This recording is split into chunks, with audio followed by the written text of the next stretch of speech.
예수님, 이제 연중 제13주간 목요일 복음 묵상 함께 하도록 하겠습니다. 성부와 성자와 성령의 이름으로 아멘. 네, 오늘 복음 내용은 그리요 보듯이 예수님께 사람들이 이제 4명이 중풍병자를 이렇게 데리고 와서 예수님께 이제 치유를 청하는 이제 그 내용이죠. 예수님께서 이 중풍병자를 이렇게 고쳐 주시는데, 중풍병자를 고치는 이 기적보다는 예수님께서 네 죄는 용서받았다 라고 하시는 말씀이 중요한 거죠. 그래서 아무리 봐도 예수님은 사람으로 보이는데 사람에게 어떻게 하느님이 죄를 용서하는 권한을 주실 수 있는가라고 율법학자들이 안 좋은 생각을 하시자 예수님께서 사람의 아들에게 죄를 용서하는 하느님의 권한이 주어졌음을 보여주겠다라고 하면서 이 병을 치유해 주시죠. 그래서 병을 치유해 주시는 이 모습이 이 인간에게 하느님이 그 하느님만의 힘을 주신 거죠. 성령을 주신 거죠. 그 같은 성령의 힘으로 죄도 용서할 수가 있는 거죠. 근데 이제 지금 개신교는 어떻게 보면 이때 율법학자들과 마찬가지로 어떻게 사람이 신부가 죄를 용서하냐, 하느님이 어떻게 인간에게 그 권한을 주실 수가 있느냐라고 이때 율법학자들이 생각했던 것과 똑같이 이야기를 하고 있죠. 누구의 죄든지 너희가 용서하면 용서받을 것이고 용서하지 못하면 용서받지 못한 채로 남아있을 것이다 라고 하면서 인간에게 예수님께서 죄를 용서하는 당신의 권한을 또한 넘기셨지만 지금도 아주 많은 사람들이 인간에게 죄를 용서받는 권한을 믿지 않으며 정말 죄 용서받으면 구원받지만 고해성사를 하러 나오는 사람은 정말 전체 인구의 5%도 안 될 것이죠. 이것이 하느님의 자비를 믿지 못하는 인간의 한계고, 그래서 아담도 하느님의 자비를 믿지 못해서 하느님도 원망하고 왜 이런 여자 만들어줘서 나를 유혹하게 했느냐, 그리고 자기 막 몸도 가리고 거짓말하고 이렇게 함으로써 이제 대인관계를 맺을 수 있는 능력을 인간이 잃어버리게 됐죠. 그래서 인간의 모든 죄는 하느님의 자비를 믿지 않는 것에서 오는데, 율법을 이렇게 공부하는 율법학자들까지도 하느님은 그러한 분이 아니기 때문에 최대한 존중을 해서 예의를 지켜야 되고, 하느님은 무서운 분이기 때문에 예의 안 지키는 사람은 이제 예의일까, 그래서 예의를 지나치게 이렇게 강조하고 예절을 지나치게 강조하는 사람들은 바리사이 율법학자일 가능성이 많아요. 그렇다고 예의를 지키지 마라 라고 하는 거는 아니죠.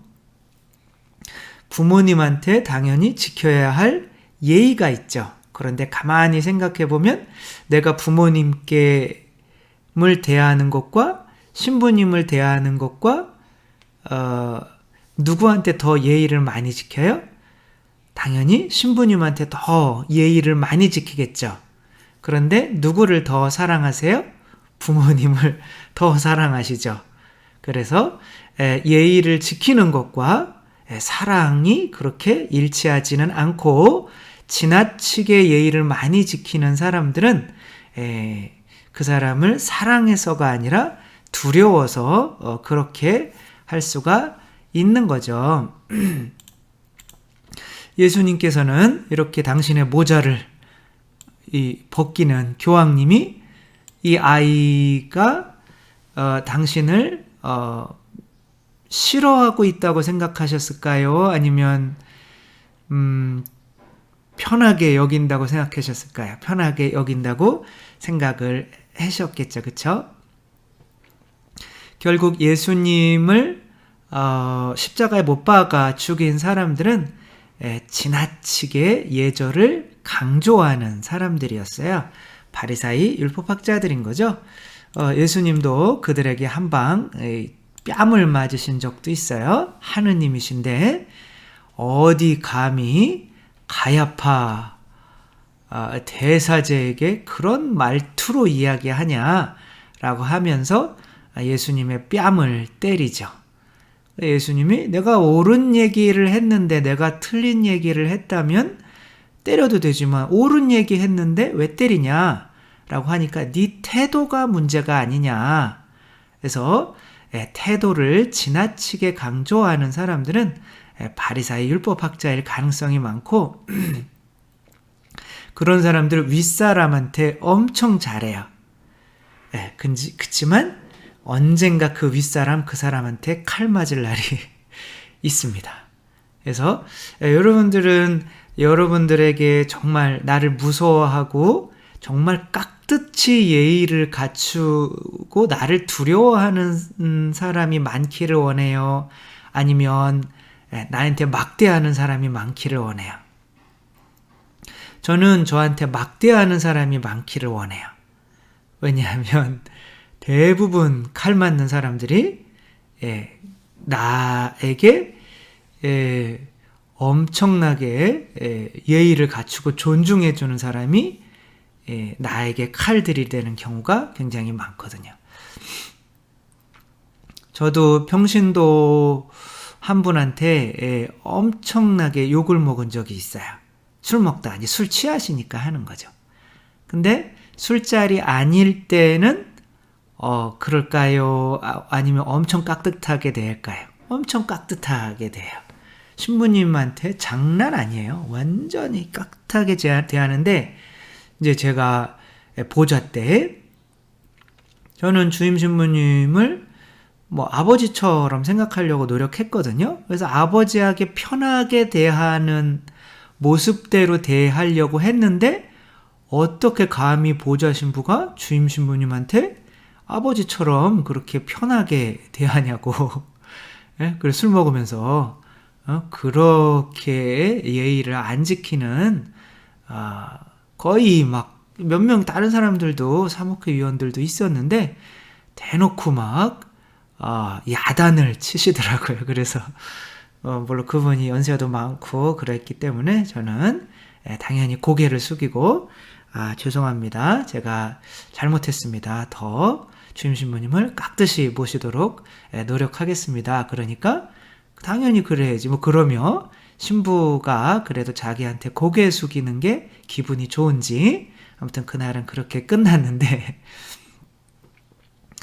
그래도 평신도가 신자들이 있는데 신부를 그렇게 막 야단치면 그것도 참 예의에 어긋나는 거죠. 그런데 그러한 분들이 사실은 평상시에는 깍듯한 분들이라는 게 신기한 거죠. 그래서 사실 나를 나중에 공격하는 사람들은 나를 편하게 대하는 사람들이지, 왜냐하면 이렇게 깍듯하게 너무 깍듯하게 대하는 분들은 약간 두려워하는 거죠. 그리고 또 다른 사람도 자기에게 그렇게 대해주기를 원하죠. 그쵸? 그래서 조금이라도 버릇없게 대하면 난린 거죠. 이게 권위인 거죠. 어떻게 보면. 그러니까 권위라는 게 이제 두려움을 바탕으로 하고 있는 건데, 내가 어떤 사람을 지나치게 깍듯하게 대하고 있다는 거는 그 사람을 두려워하고 있다는 거거든요. 그러니까 그 사람을 두려워하고 있다는 거는 뭐가 쌓이고 있는 거냐면 스트레스가 쌓이고 있다는 거거든요. 그러니까 스트레스가 쌓이다 보면 언젠가는 등에 칼 꽂을 날이 오게 되는 거죠. 정말 로마에서 가장 힘이 강했던 사람이 이 로마를 가장 강대하게 만들었던 사람이 시저거든요. 시저, 카이사르에게 등에 칼을 꽂았던 사람들이 누굴까요? 카이사르에게 평상시에 막대했던 사람일까요? 엄청 깍듯하게 대했던 사람들일까요? 당연히 깍듯하게 대했던 사람이죠. 뒤에 칼을 꽂으려고 하는 사람이 브루투스인 거죠. 블루투스랑은 달라요.